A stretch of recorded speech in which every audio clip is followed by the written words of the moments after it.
দর্শক বিরতির পর সবাইকে আবারও স্বাগত। এবার জানিয়ে দেব সিলেট অফিস থেকে পাঠানো তথ্যছবি নিয়ে সংবাদ প্রতিদিন সিলেট।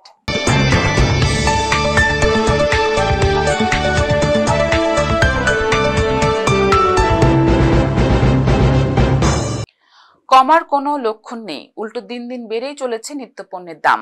বাজারে এই লাগামহীনভাবে ঊর্ধ্বগতির জন্য সবকিছুতেই স্বস্তি ফিরছে না গোপালগঞ্জে।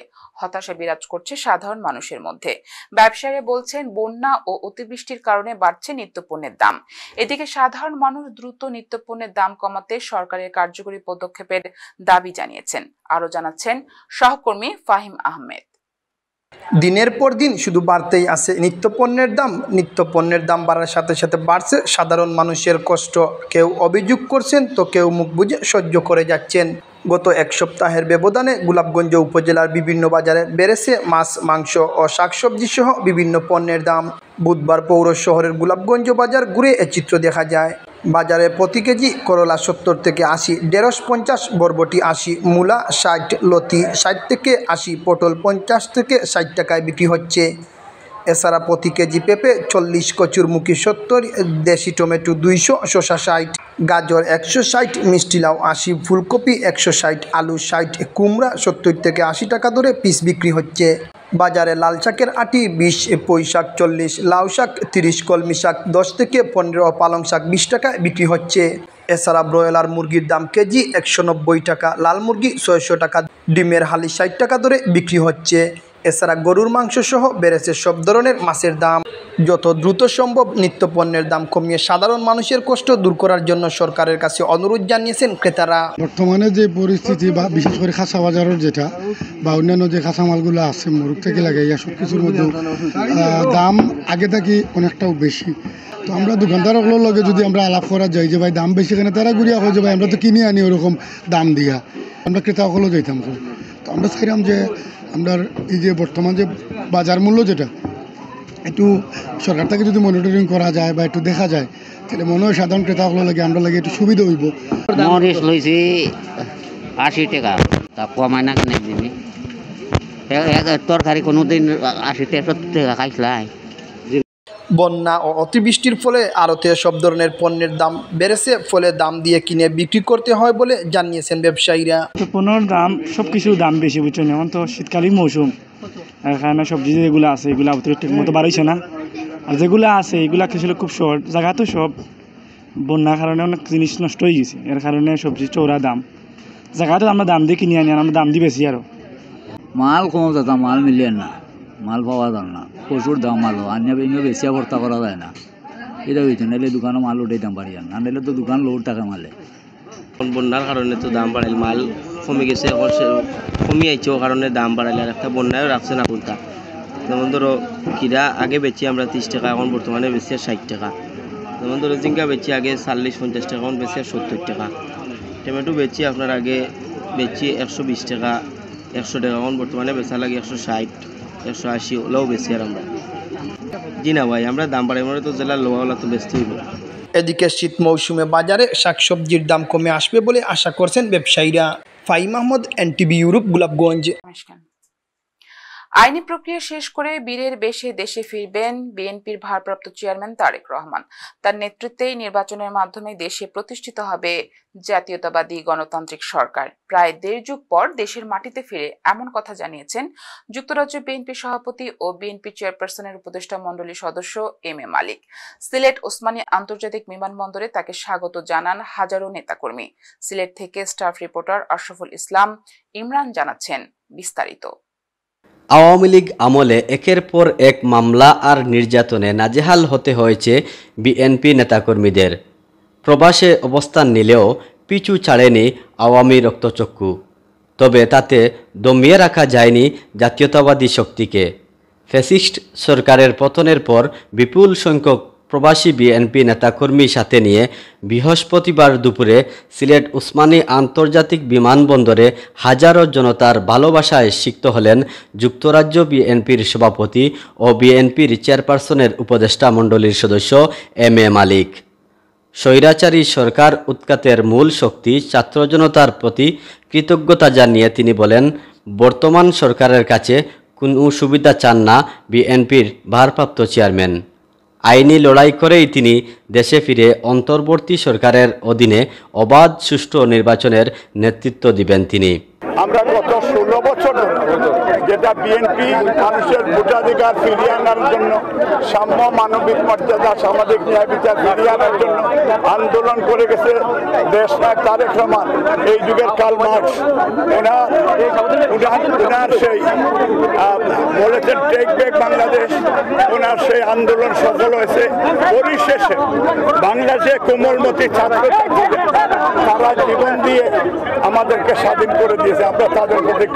বিমানবন্দরে এম এ মালিকের সাথে ছিলেন ইতালি প্রবাসী বিএনপি নেতা খলিলুর রহমান কুকন, সবুজ ঢালি, রিপন সরকার, লন্ডন প্রবাসী বিএনপি নেতা ইকবাল চৌধুরী, মধ্যপ্রাচ্য বিএনপি নেতা মোহাম্মদ নজরুল, আমেরিকা প্রবাসী বিএনপি নেতা মোহাম্মদ জাকারিয়া, স্কটল্যান্ড বিএনপি নেতা রাশেদ আহমেদ, যুক্তরাজ্য কৃষক দলের সদস্য সচিব মোহাম্মদ ইব্রাহিম, লন্ডন বিএনপি নেতা নুরুল ইসলাম তুতামিয়া। 14 বছর পর বাংলাদেশে ফিরে এসেছি। বিশেষ করে আমি হযরত শাহজালালের সিলেট পূর্ণভূমিতে পা রেখে, আমার শৈশবকালের মাটিতে পা রেখে আজ যে কী রকম অনুভূতি সেটা বলার ভাষা আমার নেই। আমি মহান আল্লাহকে অশেষ ধন্যবাদ জানাই যে উনার গায়েবী তরফ থেকে এই হায়নাকে কিভাবে যে উৎখাত করে বাংলার মানুষ আজ স্বস্তিতে নিঃশ্বাস ফেলতে পেরেছে, যা দেখে আজ আমি আনন্দিত। আমাদের মালিক ভাই আপনারা সবাই জানেন যে তার মা মারা গেছে, উনি তার লাশটা পর্যন্ত বাংলাদেশে আনতে পারেনি। তার ছোট ভাই মারা গেছে, তার ছোট ভাই লাশটা পর্যন্ত আনতে পারে, কারণ মালিক ভাই নামে একাধিক মামলা ছিল। বিপুল সংখ্যক নেতাকর্মী ফুলেল শুভেচ্ছা ও স্লোগানে সম্বর্ধিত করেন আন্তর্জাতিকভাবে জনমত তৈরি করা প্রবাস ফেরত বিএনপি নেতাদের। বিমানবন্দরে বিএনপির চেয়ারপারসনের উপদেষ্টা আরিফুল হক চৌধুরী, সিলেট মহানগর বিএনপির ভারপ্রাপ্ত সভাপতি মিফতা সিদ্দিকী, সাধারণ সম্পাদক ইমদাদ হোসেন চৌধুরী, জেলা বিএনপির সাধারণ সম্পাদক অ্যাডভোকেট ইমরান আহমদ চৌধুরী সহ বিএনপি ও অঙ্গ সহযোগী সংগঠনের নেতৃবৃন্দ উপস্থিত ছিলেন। Ashraful Islam Imran, NTV Europe, Sylhet. জমিয়তে উলামায়ে ইসলাম বাংলাদেশ হবিগঞ্জ জেলা শাখা আয়োজিত দিনব্যাপী শাইখুল হিন্দ কনফারেন্স অনুষ্ঠিত হয়েছে। উক্ত কনফারেন্সে ভিনদেশী আধিপত্য মোকাবেলায় জমিয়ত নেতাকর্মী সহ সকলকে শাইখুল হিন্দ মাওলানা মাহমুদ হাসান দেওবন্দির চেতনা ধারণ করে সদ্য জাগ্রত ও আপোষহীন সংগ্রাম এগিয়ে আসার আহ্বান জানানো হয়। সহকর্মী কামরুল হাসান জানান, বৃহস্পতিবার দিনব্যাপী হবিগঞ্জ জেলা পরিষদ অডিটোরিয়ামে শাইখুল হিন্দ কনফারেন্সে সভাপতিত্ব করেন জেলা জমিয়তের সভাপতি হাফিজ মাওলানা মাশরুল হক, মুফতি সিদ্দিকুর রহমান চৌধুরী, মাওলানা শেখ বশির আহমদ ও মাওলানা শেখ জয়নাল আবিদিন এর যৌথ পরিচালনায় প্রধান অতিথি হিসেবে বক্তৃতা করেন শাইখুল হাদিস আল্লামা উবাইদুল্লাহ ফারুক কাশেমি। বিশেষ অতিথি হিসেবে বক্তৃতা করেন জমিয়তের সহসভাপতি শাইখুল হাদিস মাওলানা আব্দুর রব ইউসুফি। প্রধান বক্তা ছিলেন জমিয়তের মহাসচিব শাইখুল হাদিস মাওলানা মঞ্জুরুল ইসলাম আফিন্দি। তিনি বলেন, ভারত উপমহাদেশের ব্রিটিশ বিরোধী আন্দোলনের সামনে থেকে নেতৃত্বদানকারী সংগঠন জমিয়ত উলামায়ে ইসলাম শতবর্ষের ঐতিহ্যে লালিত সংগঠনটি বাংলাদেশের স্বাধীনতা যুদ্ধেও অংশগ্রহণ করেছিল। জুলাই আগস্টের আন্দোলনেও ছিল জমিয়তের অগ্রণী ভূমিকা। কনফারেন্সে অন্যান্যদের মধ্যে বক্তৃতা করেন মাওলানা বাহাউদ্দিন জাকারিয়া, মাওলানা তাফাজ্জুল হক আজিজ, মাওলানা ফজলুল করিম কাশিমি, মুফতি নাসির উদ্দিন খান, হাফিজ মাওলানা তাফহিমুল হক, মুফতি ইখলাসুর রহমান রিয়াদ, মাওলানা আব্দুল আজিজ মাদানী সহ জেলা জমিয়ত, যুব ও ছাত্র জমিয়তের বিভিন্ন স্তরের নেতৃবৃন্দ। বক্তারা আগামী দিনে জাতীয় সংসদ নির্বাচন থেকে শুরু করে স্থানীয় সরকারের সকল নির্বাচনে জমিয়তের প্রতিনিধি অংশগ্রহণের প্রত্যয় ব্যক্ত করেন। মৌলভীবাজারের কুলাউড়ায় উপ আনুষ্ঠানিক শিক্ষা ব্যুরোর আওতায় আউট অফ চিলড্রেন এডুকেশন প্রোগ্রামে 70 জন শিক্ষক শিক্ষিকার বেতন গত 10 মাস ধরে বন্ধ রয়েছে। প্রকল্পের আওতায় পরিচালিত বিদ্যালয়ে ঘর ভাড়াও পাচ্ছেন না ভাড়ায় পরিচালিত এসব বিদ্যালয়ের মালিকরা। বেতন না পেয়ে মানবেতর জীবনযাপন করছেন সংশ্লিষ্ট শিক্ষকরা। মৌলভীবাজারের কুলাউড়া থেকে সহকর্মী সালাউদ্দিন জানান, 17 অক্টোবর বৃহস্পতিবার দুপুরে ভুক্তভোগী শিক্ষকরা কুলাউড়া মুক্তিযোদ্ধা কমপ্লেক্সে সংবাদ সম্মেলন করে এসব অভিযোগ করেন। এর আগে গত 30 সেপ্টেম্বর কুলাউড়া উপজেলা নির্বাহী কর্মকর্তা বরাবর 13টি ইউনিয়নের 70টি স্কুলের শিক্ষক শিক্ষিকারা ঘর ভাড়া সহ বেতন প্রাপ্তির জন্য একটি লিখিত আবেদন দেন। সংবাদ সম্মেলনে ভুক্তভোগী শিক্ষকরা বলেন, চলতি বছরের জানুয়ারি থেকে অক্টোবর পর্যন্ত সকল শিক্ষকদের বেতন বন্ধ রয়েছে। কর্তৃপক্ষ গত 10 মাস যাবৎ বেতন ও ঘর মালিকদের ঘর ভাড়া আটকে রেখেছে। সংশ্লিষ্টদের সাথে একাধিকবার যোগাযোগ করলেও তারা বেতন ভাতা দেবার বিষয়ে সঠিক কোনো সমাধান দেননি। ভুক্তভোগী শিক্ষকরা স্থানীয় প্রশাসনের মাধ্যমে অন্তর্বর্তীকালীন সরকারের প্রধান উপদেষ্টার কাছে বিষয়টি সমাধানের জন্য প্রয়োজনীয় পদক্ষেপ নেয়ার অনুরোধ জানান। দর্শক, সংবাদ শেষ করব, তার আগে আবারও জানিয়ে দেব সংবাদ শিরোনাম। জনপ্রিয় ব্র্যান্ড ওয়ান ডিরেকশনের ব্রিটিশ সঙ্গীত শিল্পী লিয়াম পেইনের মৃত্যু, নতুন তথ্য সামনে এনেছে বিবিসি।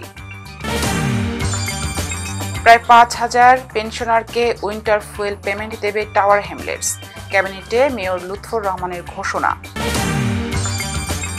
এবং ব্রিটিশ বাংলাদেশি পেশাজীবীদের সেমিনার, জাতি গঠনে প্রবাসীদের অংশগ্রহণের সুযোগের দাবি।